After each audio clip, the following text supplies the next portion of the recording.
Right there.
Get a great view.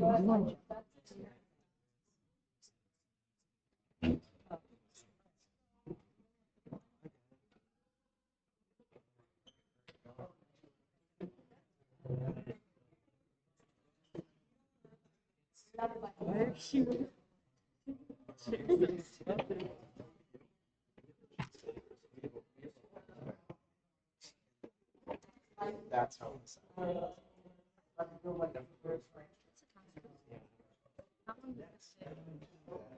Is that the first? Huh?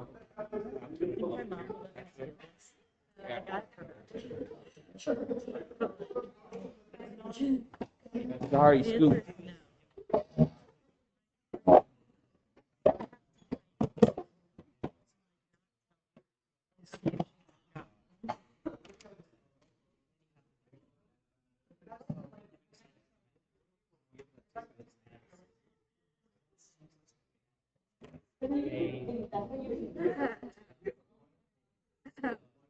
When does it start?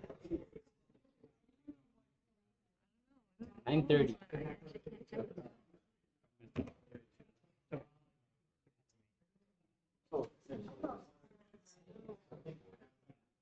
How was your guys' day? Where's Yusuf? Yusuf? No, you don't. No, you don't. No. Bro, I came in at like 5:30. Why'd you come in so early? I was here by 6:30. So. Perpendicular to the road, entire front of the entire engine gone. Oh, the thing that the engine radiator was on the floor of the plane. I don't know how it got there. Ooh, it's on the tunnel video. It was just cement. The cement was doesn't damage it all. But what time was this? I was able to see like 7:30. What's that? Yeah. Oh. 7:30. That's after loading. Yeah. I got this at 7:40. But I was past that time at like Well, that's not right. 5:30. No, I was past that time That's at like definitely 6:30. perpendicular. 6:30. Oh. We left. Well, it just looks like it's gonna need a new paint. That's all. I think that truck is total GD.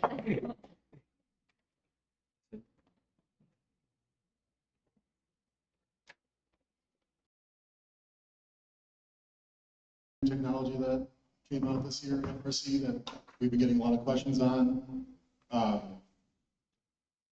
So I'm Ryan, I'm on Team 1732.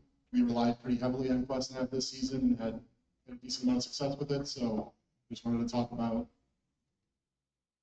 several things. So we're not going to get too deep into the specifics about like implementation and all that. Although if you guys have questions at the end, we can talk about it. Or specifically like our team's process of using it at a competition or write-ups on that. But what I'll be going over is kind of like some of the the philosophy of vision in FRC, talking about like where QuestNav fits into that, where it is in 2025, some of the challenges and successes that we personally experienced with it, as well as why we decided to go with it, and where it's possible to go in the future. And this picture here is taken at chance where 3 robots at a practice bench just happen to all be using it. That's not representative of how popular it was. This is a pretty crazy coincidence. All right, so this isn't going to be a comprehensive history or anything like that, but I just wanted to give some context.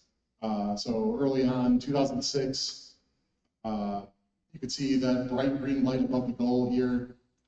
That was the whole point of that, was just to have a bright green light. You could just, because everything on the field was red and blue, you could filter out for green, you could track that. But a limitation of a lot of the vision in these early years came from the fact that the computer, the processor on the robot was so limited that you usually had to send the camera stream to the driver station to process it and send it back, which created a lot of latency, causing difficulty in tracking. 2009, similar thing, but in 2009 they had a unique challenge of having the goals be in a random spot on the field because they were attached to the robots, and you wouldn't know if it's your goal or their goal, so the orientation of pink on top of green or vice versa would determine if it was a target that you're interested in scoring in or not. This was effective. National Instruments first gave us the algorithm for that. I believe that also had to run the driver station, but yeah, it had the normal limitations from this era. 2010 was the last era where they're kind of like setting up the vision challenge per game. They had these like big concentric circles so you could see it all the way across the field, and they're super high contrast, black on white. The idea here is you can very easily scan the image to find the biggest bump in contrast. So if you go from white to black, that's going to be a very high, you can set a very high threshold and you'll find where that circle is. Again, effective, but you know, had similar challenges to the previous years. So at least the retroreflective tape era, this was super long lasting, started in 2011, went all the way to 2023. I'm sure many of you remember this, but the way that it worked is there's just a piece of reflective tape on the target. You shine a very bright green light at it. You filter out you shine a very bright green light at it. That light shines back at you. You filter out any pixels that aren't bright and aren't green, and you're pretty much just left with the target. And it's up to you on how you want to sort that, identify it, do whatever you want. This also had the benefit of being super low latency, so you could just use basically your camera as a sensor because you had a really low exposure since the bright light was so bright and the processing was so simple with the filtering that you can do it on the robot and still have pretty good success in it. And if you had a co-processor, that's even better. In these early years, you could see, especially in 2013, they kind of just put these everywhere, and they weren't that easy to identify. So it's possible that you had to like get your robot into a specific position and know kind of what you're going to see in order to effectively filter out for it. So there were some challenges with this, but the official reason for going away from this wasn't due to its efficacy. It was just that having a bright green light shining in students' eyes was a problem, and apparently they had trouble sourcing the tape itself. But what followed it had advantages as well. But before we go to that, during this era was the birth of Limelight, I should say late 2017.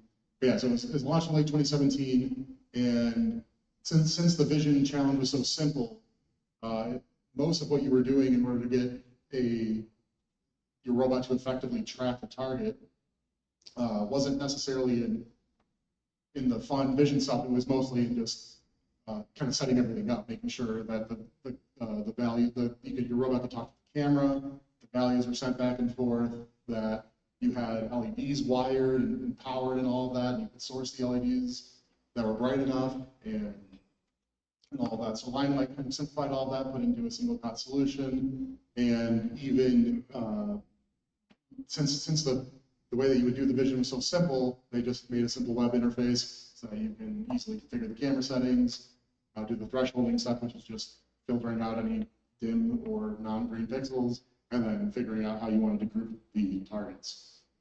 And as mentioned in the previous slide, where before they had kind of like these like rectangles and it was kind of hard to filter out, they eventually switched to something more like this, where the goal would be in between these two strips that were leaning in, and you can do something to group those together to identify a goal. So they got more clever with it, and again, this was extremely effective. The hardware on the line lights wasn't that expensive. It was just a basic Raspberry Pi, and it was able to accomplish everything because it was so simple. I should mention also one common theme about this. It's pretty much they just put the retroreflective tape centered on whatever goal you were interested in, because all you were doing was tracking, right? You would just identify the target, and then you would just command your robot to aim at it. Basically, that was the entire gist of it. Even in a placement game, it would be the same exact thing. So it was really just for tracking. All right. So going on to the next era, the April tag era, the one we're currently in.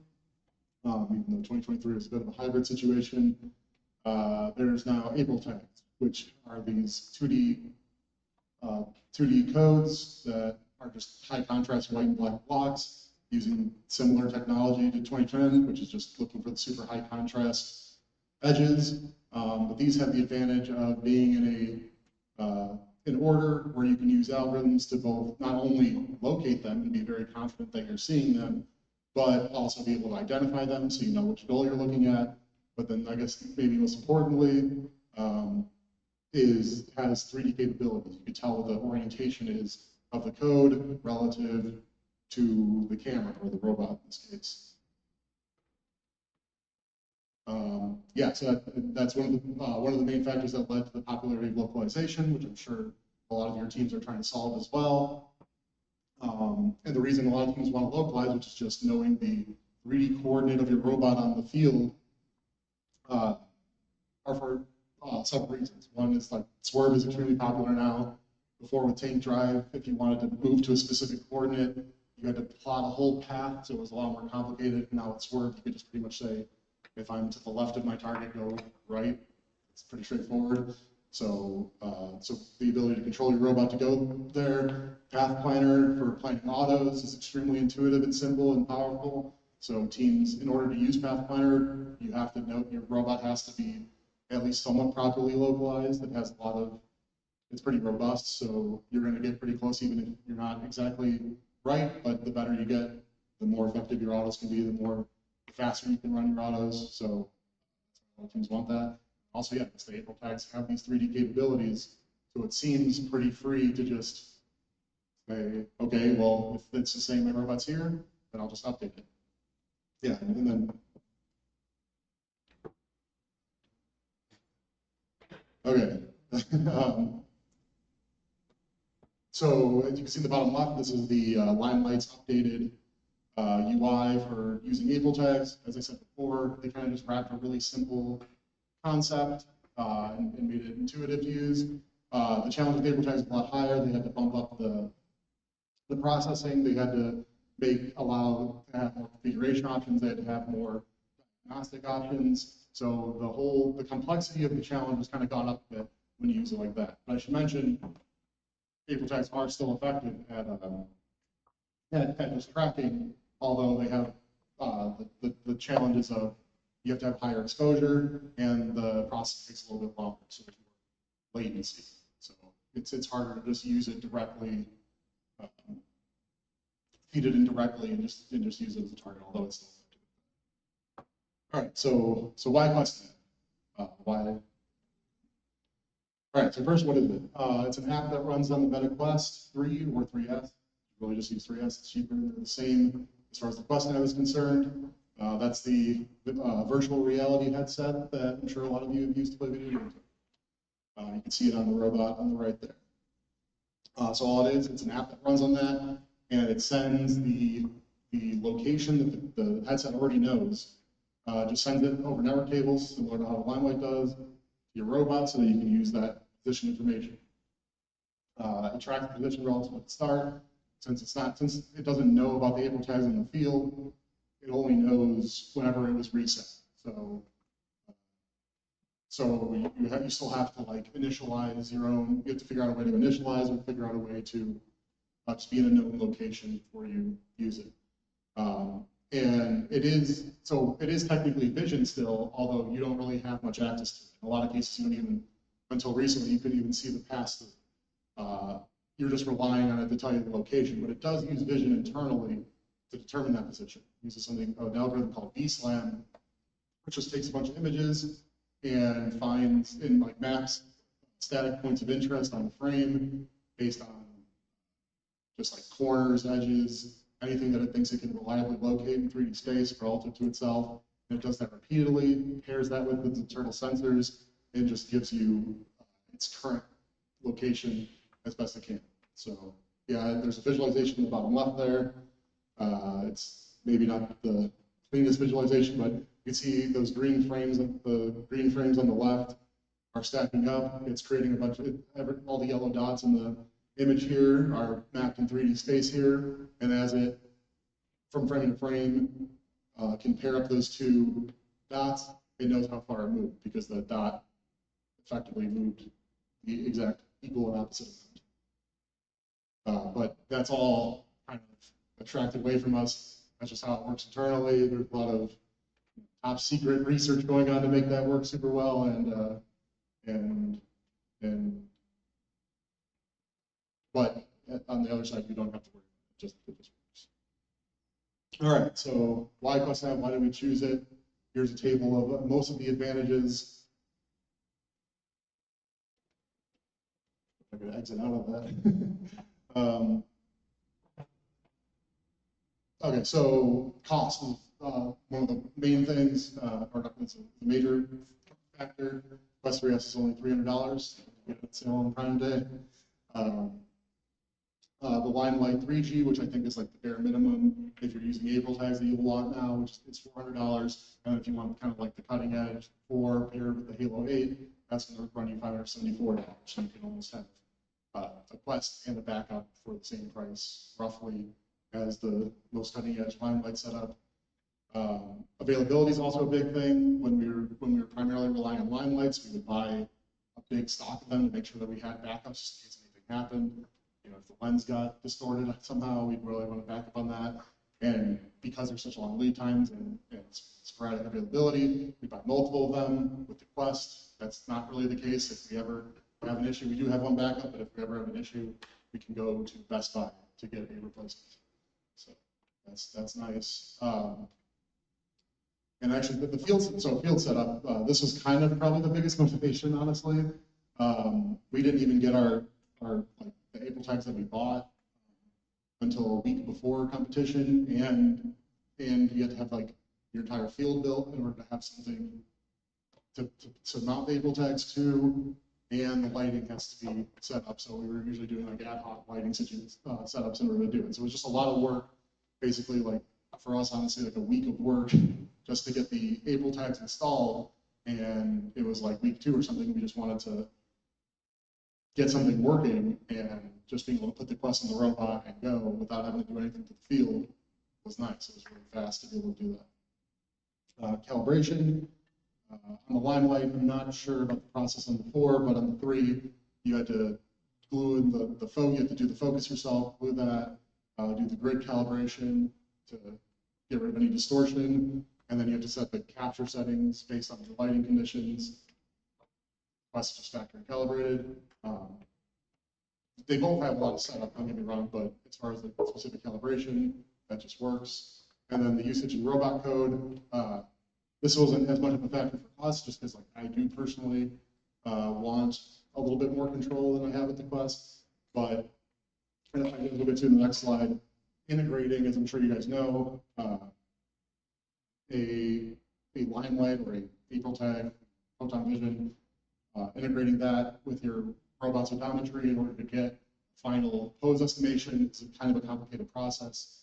There's a lot of variables that you have to account for if you want to do it very accurately. And it's definitely possible to do. Many teams do it successfully, but it's a lot of work. Whereas with Quest, you're pretty much just using the raw value.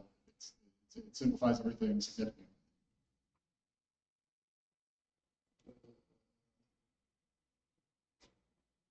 Okay, so I guess maybe that video won't play. Yeah, I guess we can come back to that. But basically what this slide shows, video, That just kind of compared it was a video by Alan Gregory posting the Spectrum Build blog that just basically compares, actually,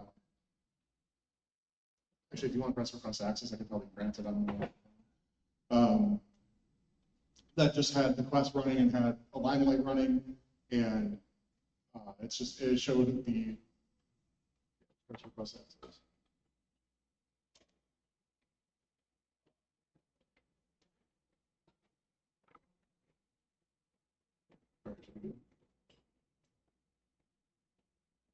Refresh.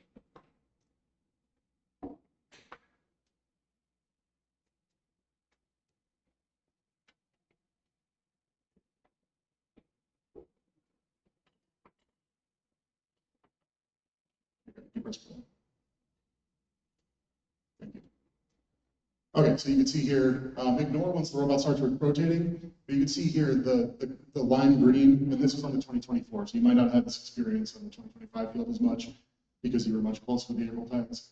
But the green is the raw megatag, like megatag 2 pose or megapose 2, it's called, that you're getting. You can see it's pretty far off and it's sporadic, it has high error, and that's just when it comes raw. Obviously, once you filter this through your odometry, you can get a much more consistent result. As far as the result that comes straight from the sensor, it's going to be a lot more work to integrate that. So seeing this demo was also another major factor of just oh, I'm very interested in maybe trying to make this work.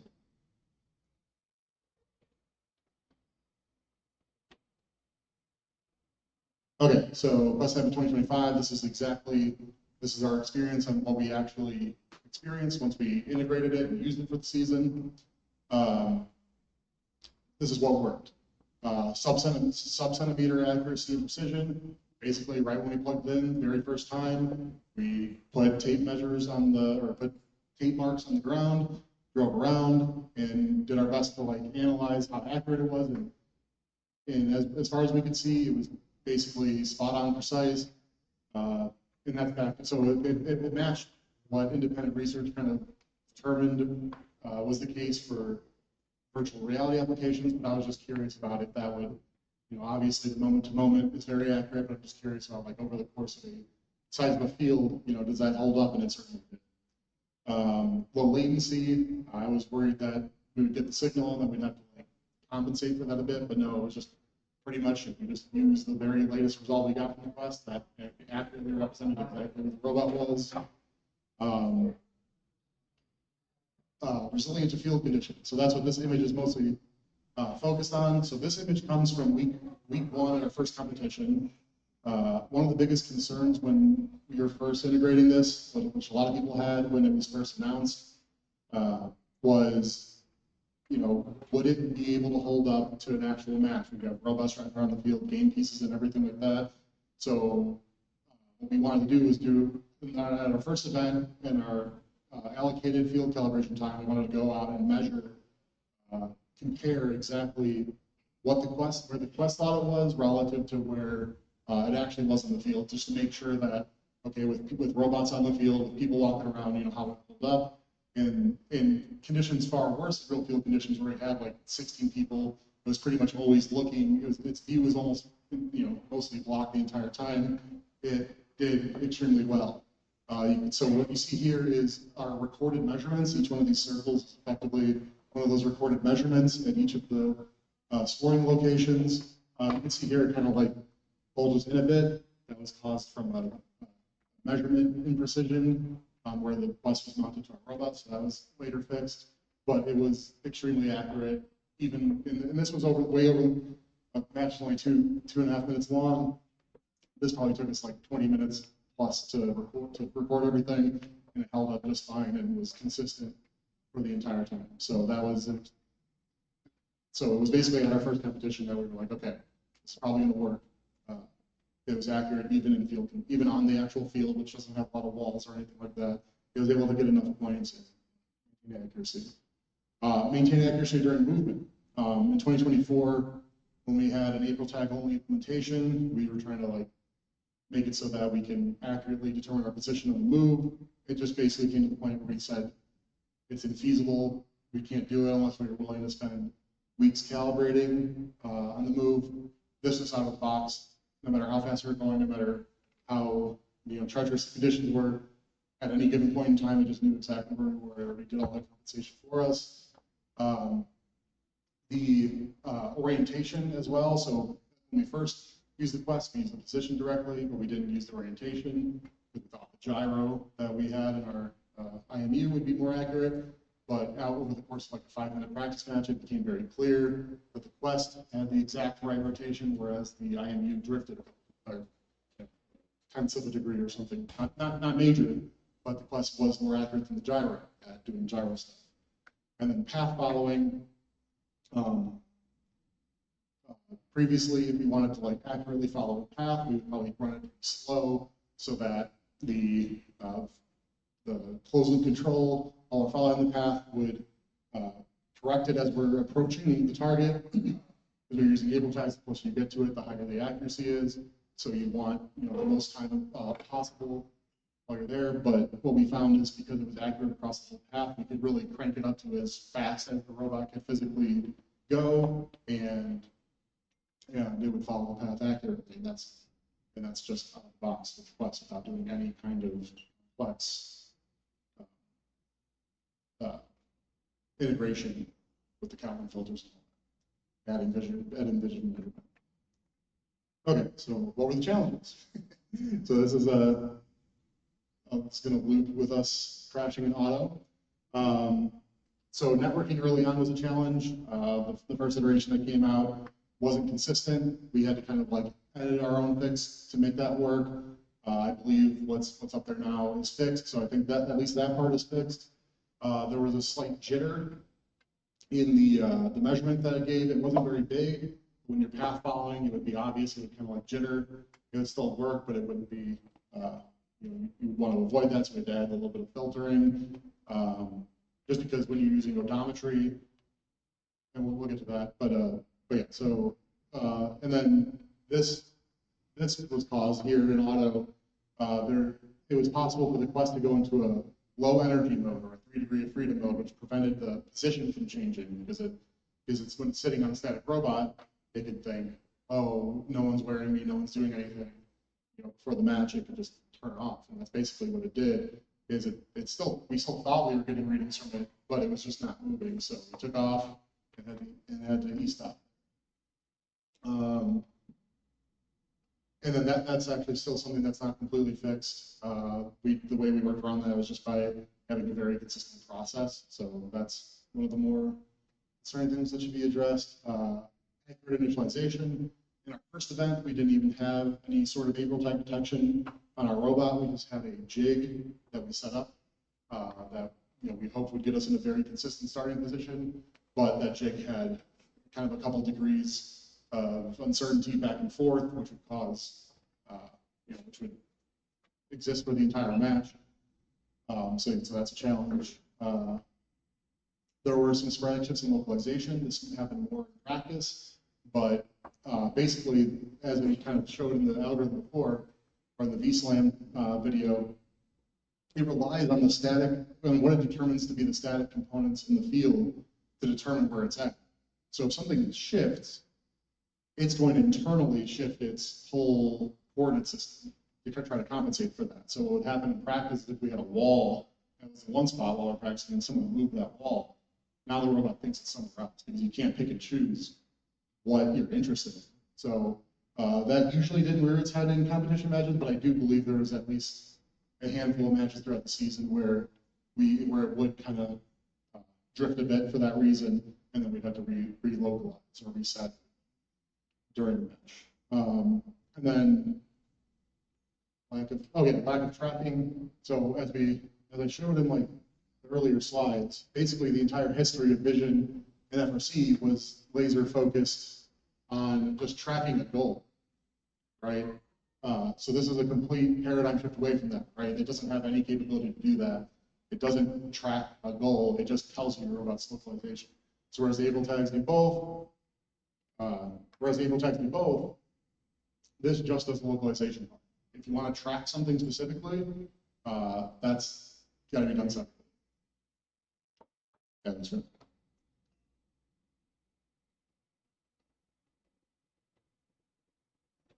yeah, so those were the challenges for the season. Okay, so this is the most technical slide, but I think it's kind of important. So pose estimation, I want to talk about a little bit. I don't know how much experience everyone has in the room with trying to do pose estimation. If you did any localization on your robot, even if you just used like the built-in library, you maybe inadvertently did some of this at least. This is the visualization of the Kalman filter. If you're doing add vision pose or add vision measurement at all, this is kind of what it's doing. It's basically using a prediction based on your odometry. So whatever it's reading your sensors and saying, okay, the motor based on the 4 motors or the 8 motors on the swerve drivetrain, we think we went this far. I'm predicting we went this far. You know, if there's wheel slip or inconsistency or something, you know, maybe it won't be completely right, but I know for sure that, you know, in a very low latency sense, we moved this far. So that's a prediction, and that's going to give you this wide certainty band, and then we're going to actually measure it. That's like the limelight measurement. So based on this April tag, it says we're here, but we're only so certain. And previously I mentioned the standard deviations. It's suggested by default you just use some number, but you know, if you want to do a really robust implementation, you're going to base that on a whole bunch of factors like how many tags do you see, how big are the tags, how confident are you in the tags, and you could set this confidence, right? And then this overlap here is probably where you actually are, and then that's what you get out of it. But there's a lot of variables that go into that. So if you're trying to troubleshoot, if you're having issues maybe while driving a path, or if you're just getting an inconsistent result with where you're showing up, there's a lot of variables in this whole loop that you're doing that are very hard to assess.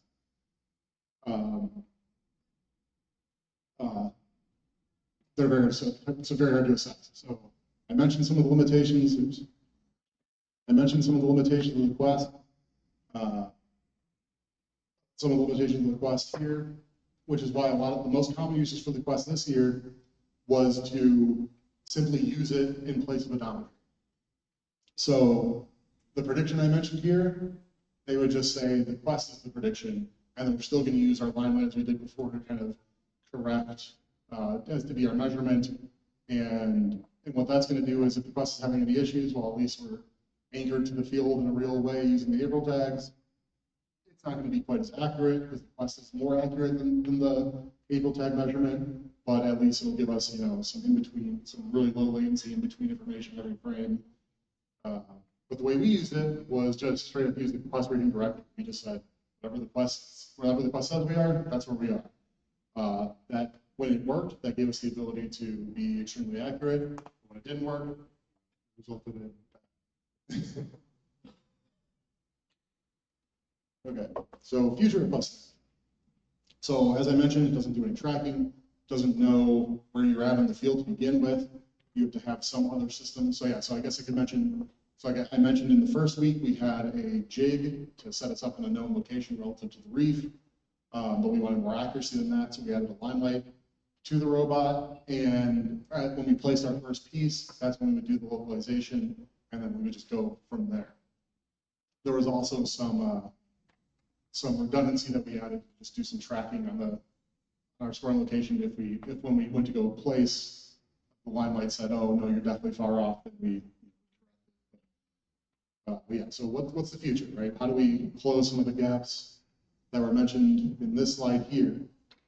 A lot of it hinges on this idea, this scene function. Well, like I said, I just go through this. Resolving bugs, networking, I believe that one was already resolved. The 3 degrees of freedom low energy mode, again, that's like a pretty catastrophic failure, so that's important to address. That, as far as I know, that's not resolved yet, but that's something that hopefully, there are people working on it, but it's kind of a distributed way, so we'll see what makes its way into the app. Having a pre-built app right now, you have to go in and build the app yourself, take the source code, and build it yourself, and that's because you got to put your team's ID in there.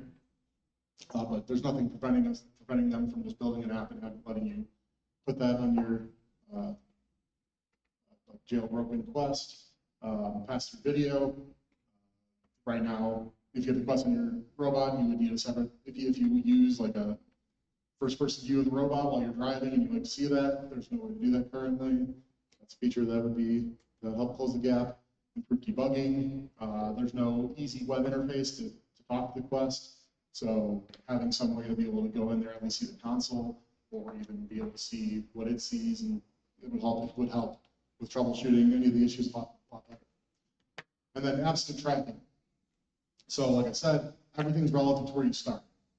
But it's possible, and this is something that we tried to get going last year, but didn't have enough time to do, but would close a lot of the gaps if it were implemented going into the next season, which is a technology that they have called world locking.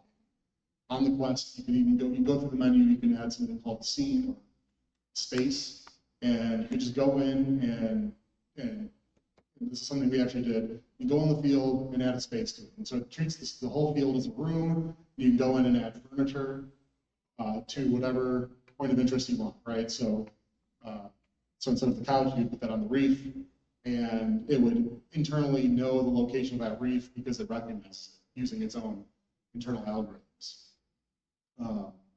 And if that is implemented in a way that you communicate that to your robot, then you have some way to anchor it to the actual field.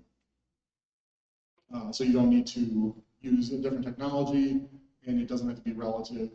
And if something gets shifted, then it always knows where that is, right? Because if you specify a chair in your scene, even if that chair moves, it knows where the chair is. You can specify the location of that chair. Similar to how if April tags are on the reef and the reef gets moved, the April tag still has a location associated with it, even though all the April tags relative to each other have changed. And then because they've added pass-through access, there is some ability for the Quest to read April tags, although it wouldn't be any more accurate than any other solution. So the current plan is for it to be able to read April tags, but mostly to be used during the calibration process. You go on the field, you just show it everything, it sees the April tags, and says, okay, I'm going to add an anchor here. I see this object, I'm going to add an anchor. I know this April tag's location is supposed to be, that's the anchor, and then says it's at this location. And then it would just make your field calibration process easier. And then when you go to drive your robot, it'll automatically tell you your position relative to all of your specified points. But that's the plan. None of this exists yet, but there's at least some potential for some of those gaps to close.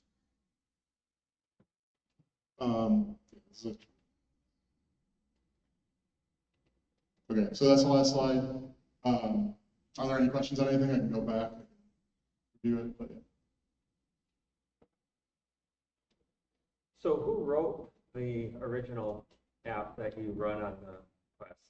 Yeah, so the original app was written by Juan, I forget his last name, but he's a Meta employee, but it was just written in an unofficial manner. So it's really just a pretty light front end meant to just take the Quest's position and send it over network tables. A lot of that is being rewritten because the network tables implementation wasn't super official. They used like a Unity app, which has a lot of graphics overhead, which is unneeded. But yeah, he had the idea because he worked there and thought, he knows how capable it is, so you might as well try it. But yeah, so it's not supported in any official capacity, but yeah, it wasn't actually a Meta employee. So from taking the headset out of the box to having it fully implemented on your robot, how long would you estimate that would take for it to? So the first part of it is, yeah, you can take it out, you make a bunch of accounts to become a meta developer, or you got to make an account to become a meta developer, and then you can unlock your device basically, and then you just download the source code, build the app in Unity, which takes probably a couple hours, and then once it's on there, then the Quest is all set up as much as it needs to be. And then on your robot code, the actual integration, it depends on how you want to integrate it into your code. So that's like the kind of two different ways here. So if you just use like a basic template, the code's already set up to funnel the odometry. If you already have a vision system set up, like from last year, if you use what most teams do, you would just, instead of, while you're getting signal from the Quest, you would funnel that in to replace odometry when you have that, and then that would be basically it.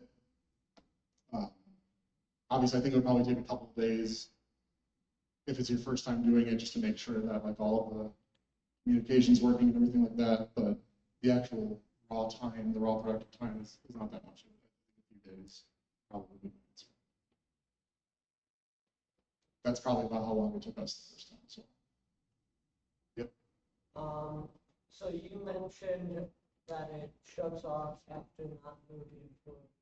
So do you know what the amount of time it takes? No. So like it's pretty inconsistent. Sometimes we'll have it in our shop for half an hour doing nothing and it'll be fine. I think it has something to do, this is still something that's being investigated and we don't really know. It's probably one of the more concerning ones, but what we think, it's super rare, but we think the way that it happens is when you turn it on and it's sitting, that's when it clicks in. We think when it's just like you turn it on while it's sitting on the robot, it sits there for a while. So I think just ever since we started turning it on before putting it on the robot before a match, I think that prevented it, but yeah, but I don't know. This is something that not even every team using it has reported. So it's hard to reproduce, which is honestly why it's concerning. It could happen at any point. You can't reproduce it. You can't even detect it very easily that it's happening. Yeah, it's mostly an unknown still. Yeah.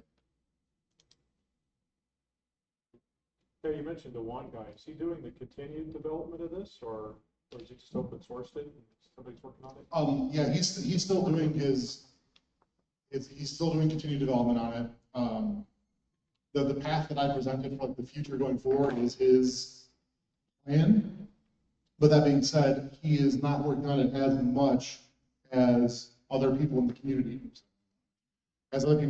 are. And they have somewhat different visions, like they'd like to be a little bit more April tech heavy, but yeah, there are some other teams that have just kind of like opened up their own fork of it basically and are doing like C++ implementations and other non-Unity implementations. But I think there will probably be a few competing solutions going into next year.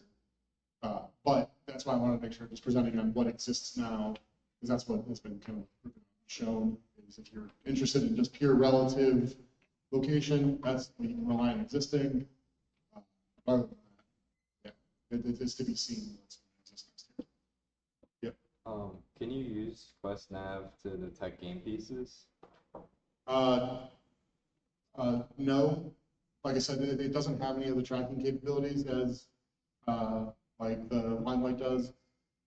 This past year, they did have the ability for pass-through and stuff like that, so they are working on kind of using it in the same way as a Limelight, which would be able to do it, but it's no more capable than a dedicated unit of doing that. It is a pretty powerful device, so like it's possible that someone will use the pass-through, and the pass-through is pretty low-quality video too, so like if that's what you're primarily interested in, I don't think it would be a good solution for that.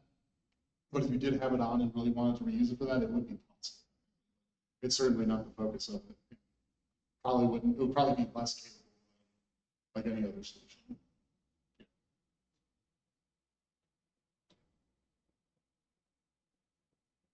Do you know what the resolution on the cameras are? No, I don't. Whatever they use for the pass-through is very low. I just want to say you don't have to build it from the source anymore. They do have a APK you can just sideload on Okay. to the Quest. Yeah. Yep. So yeah. So in the main repo, do you know? Okay. So as someone that has somewhat recently done it, because most of what we have from the original release, that's what we pulled, and we kind of did our own thing from there. So basically everything I say with what exists in 2025 was basically the very first release. And it didn't change significantly from there. They fixed the networking, and it sounds like they pre-built the APK, but yeah, so there's already some progress. Yep. You mentioned what you're using for processor, but you said it's code mostly, so your compiler, you can use other processors if you have Sorry, what are you referring to specifically? I'm not familiar with the device. It's Quest 3. Is that a camera or a? Yeah, okay, so the Quest 3S, that's the actual headset itself. So like, if you go to the store and buy a Meta Quest 3S, that's just like a virtual reality gaming headset, basically. Oh, okay. And you just literally mount that to the robot and upload an app to it.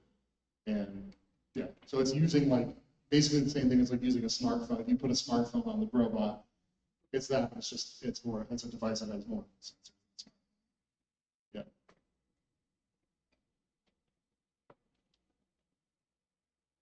So you've customized the original source code that was published by the Meta employee. Are you willing to share any, like, what did you actually change to that code? Yeah, we just fixed networking mostly. Oh, okay. Yeah, which they did separately. And we did send like the code, the changes that we made, but they kind of did the same thing. So yeah, just fix networking. That was the main thing, because I don't think they had that before week 1, and we could do it week 1. So. What was the most difficult part about the implementation?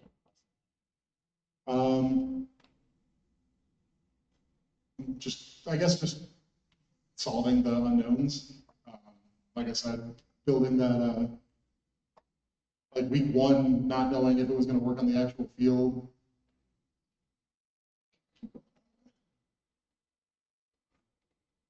Okay, week 1 just not knowing if it was going to work on the actual field. So this took a lot of like manual effort to like build, look at, assess. And then also, we put a lot of work into trying to do the absolute location thing. So that was by far the most work that we put into it, but that's something that we didn't even use on the year. And then also, yeah, because it doesn't have any way to know starting position, figuring out a consistent way to get a starting position, things like that. So the actual, what I said worked, that was all pretty easy. But the stuff that didn't work, it was that was figuring that out.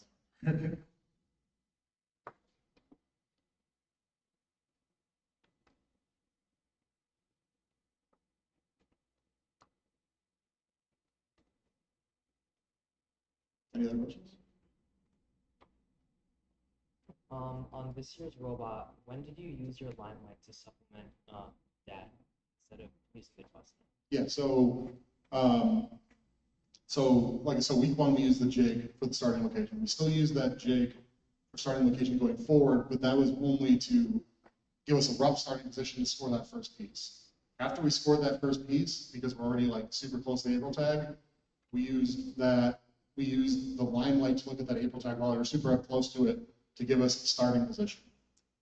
If it ever drifted, there was a chance for us to go drive back up to the April tag and do that again, to use the April tag to reset our location, but that was the main use of it. Also, when we went up to go score Coral each time, as a sort of a redundancy, so we drive up to go score the Coral. Originally in week 1, we only used the Quest to do that whole process, but there would be a step going forward after our first event where the limelight would determine if we were within some pretty large range. And if we weren't, then we would straight adjust using the limelight. But that only would happen if the Quest was off. So it was just like a backup.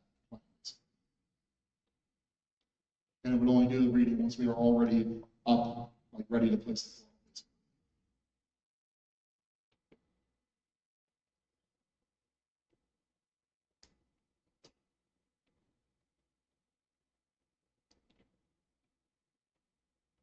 I guess there's one more thing that I always kind of like talk about in a lot of discussions, as far as like a lot of teams would ask, like, would we, I guess maybe not do we regret doing it this year, but like, would it be a good option for this year? And my answer is, it would be a very good solution to 2024's game. And the reason I say that is because